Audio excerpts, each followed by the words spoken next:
Olá, pessoal. Então, mais uma vez, mais uma semana. Deixei para vocês um texto da semana passada da professora Nilma Limbo Gomes, que vai falar toda essa dimensão de pensar a diversidade étnico-racial e a sua relação com a sala de aula. Então, gostaria de saudar, a todos e todas e trazer algum feedback, também assim, pessoal, dos comentários, que vocês fizeram. Nós somos uma turma com quase 300 estudantes, da filosofia, consegui ler todos os comentários de vocês. Agora, hoje, domingo, 23 de agosto, daqui a pouquinho vou olhar quem ainda postou, né? Agora são exatamente 18 horas e 17 minutos. Até então vou dar uma olhada, ver quem postou, não postou, mas enfim. Gostaria, antes de a gente passar para a nossa terceira semana de aula, onde nós vamos trabalhar um tema bastante, digamos, essencial, para compreendermos essa temática, que nós estamos propondo nessa disciplina. Então, o primeiro marco conceitual, dentro dessa dimensão de filosofia, cultura e sustentabilidade, está especificamente, da Lei 10.669/2003, que diz sobre a obrigatoriedade, do ensino da cultura africana e afro-brasileira nos currículos escolares em todos, os meios, as licenciaturas, todos os cursos de graduação e também na educação básica. Então, a gente tem um marco teórico legal, além de uma perspectiva, de reconhecer essa diversidade, reconhecer os fatores sociais e estruturais que estão dentro da nossa sociedade e que, de certa forma, interferem nas nossas relações sociais.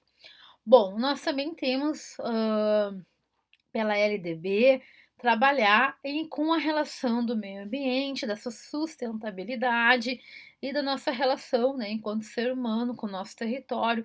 A partir dessa relação, toda a produção cultural existente nela. Então, esse primeiro acordo, digamos, pedagógico, que nós, enquanto educadores, vocês educadores em formação, eu vi que já tem uns que já estão dentro da sala de aula. Então, são essas legislações e essas temáticas que permeiam a nossa prática educativa. E nós, como educadores, nós precisamos principalmente escutar teóricos, a comunidade, sobre esses diversos temas.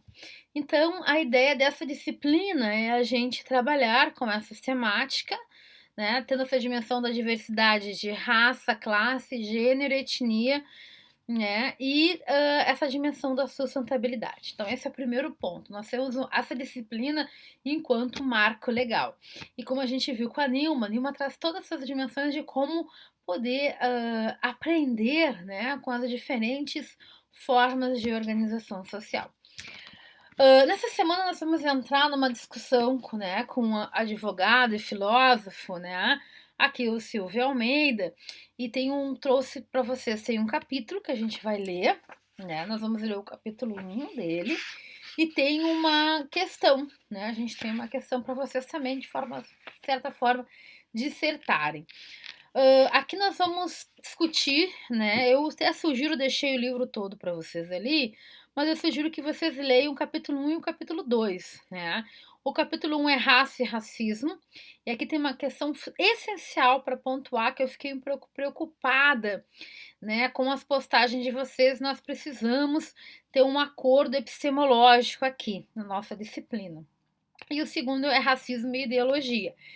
Então eu indicaria esses dois, a partir desse filósofo, o Silvio Almeida. Ele também ele é doutor e pós-doutor em Direito, e ele trata dessa dimensão, ele faz um compilado de várias questões do próprio movimento social negro para a gente pensar o que é o racismo estrutural.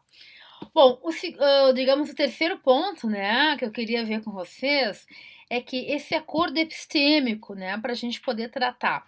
Aqui nós não estamos falando, né, de uma dimensão de raça, de uma perspectiva biológica. Sabemos que 1948, né, essas teorias racialistas, né, que o racismo científico, nascido da Europa no final do século, ao meados ali do século, metade mais ou menos, acho que é, do século XIX, que ele certamente hierarquizou os grupos étnicos, né, como raça, colocando o branco europeu enquanto essa raça superior, né?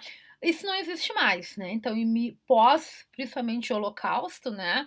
O nazismo e o Holocausto, a Unesco e várias, né, junto com vários grupos, várias nações, em 1948 já não se utiliza mais o termo raça numa perspectiva de classificação humana. Mas, né, todo esse tempo, todo esse período, junto com a modernização e com um projeto civilizatório europeu, deixou marcas. E é aqui que nós vamos conversar. Essas marcas deixadas desse projeto, desse racismo científico, desse projeto de eugenia, né? Então nós vamos pensar o raça, isso que eu já até respondi para algumas pessoas. Vamos pensar a raça no sentido sociológico, tá? Raça enquanto os resquícios deste projeto que ainda produz desigualdade, como a gente pode ter visto, né? Vocês, não sei se vocês tiveram conhecimento na semana passada que uma das chapas, né, que vai concorrer da universidade sofreu, né, ataques racistas, fascistas, né? Sendo que todo mundo tem a liberdade de ter a sua posição política, mas nós temos algo que precisamos, de certa forma, compreender, né? E fazer, que é o respeito. Ainda mais vocês que estão neste processo de educadores e educadoras, né? Na área da filosofia. E vocês são mediados, né? Racismo é crime, né? É crime, então não se fala, não se coloca. Opinião é uma coisa, né? Opinião racista é crime. Então, acho que essas dimensões que o Silvio Almeida vai nos auxiliar a sair do senso comum. Então, quando a gente coloca assim, ah, somos uma raça humana, né? Todos nós temos, todos somos humanos. Não, isso é uma perspectiva senso comum. Então, nós vamos pensar essa dimensão da raça enquanto uma construção social e sociológica e a partir, né, de processos de racializações. Então, por isso que essa semana nós vamos discutir com Silvio Almeida. Eu fiz ali um pequeno, né, uma tarefa para vocês enviarem, postarem, uma tarefa pequena, e aí para a gente poder ir discutindo referente a essas dimensões. Nós vamos ler o Silvio Almeida, né, nessa semana, principalmente o capítulo 1, tem um vídeo que ele fala muito rápido, que ele fala sobre isso, e eu estarei à disposição para a gente poder conversar, né, vou deixar ali, tem a tarefa, mas eu vou deixar dúvidas sobre raças, vocês podem postar. O que vai contar ponto é a tarefa, tá? Aproximadamente nós vamos fazer umas 10 tarefas até o final, né, do semestre. E cada tarefa, ela no total delas tem um valor de 2 pontos. Em função da pandemia, eu vou deixar elas abertas até o final do semestre, tá? Para vocês irem fazendo, qualquer dúvida vocês podem me perguntando ali por e-mail. A princípio eu tô sozinha na disciplina, mas possivelmente virá uma outra pessoa para nos auxiliar neste debate, que é um debate complexo. Não é fácil falar dessas coisas, porque nós temos corpos que não são racializados.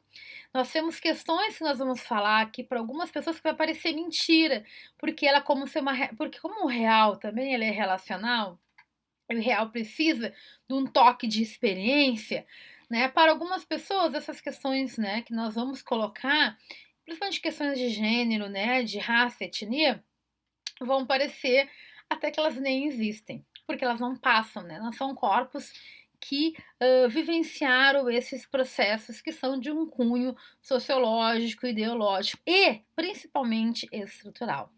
Ok, gente? Então deixo para vocês esse tema polêmico que a gente vai ter, mas sempre lembrando que o nosso intuito da disciplina é trabalhar numa perspectiva científica, né? Uma perspectiva epistêmica, né? A produção do conhecimento a partir de algo. E esse partir de algo está principalmente com aquilo que o feminismo negro, o pensamento de mulheres negras nos apresenta, que é a partir das experiências, né? O conhecimento a partir de uma experiência de questões que são estruturais, né? De que forma essa noção, né? Esse projeto civilizatório que foi a modernidade, ela acaba, né, trazendo essas consequências de forma diferenciada, hierarquizada e distinta para diferentes corpos de diferentes grupos étnicos, né? Pensar os povos originários como os povos indígenas, mesmo com essa dimensão, com a Convenção da Unesco de 1948, ainda tem uma construção, um peso social de inferioridade, de subalternidade para os povos indígenas, assim como os povos africanos, indianos, enfim, o povo não europeu. Ou como diz Said, o outro, né? Como esse outro não europeu, ele é pensado e isso está muito introjetado nas nossas relações sociais. Ok, gente? Então desejo para vocês uma ótima semana de trabalho. Tenho aqui, vocês podem em qualquer momento, né, me mandar mensagem ali e estamos à disposição. Uma grande semana para vocês e aguardo, né, qualquer tipo de colocação.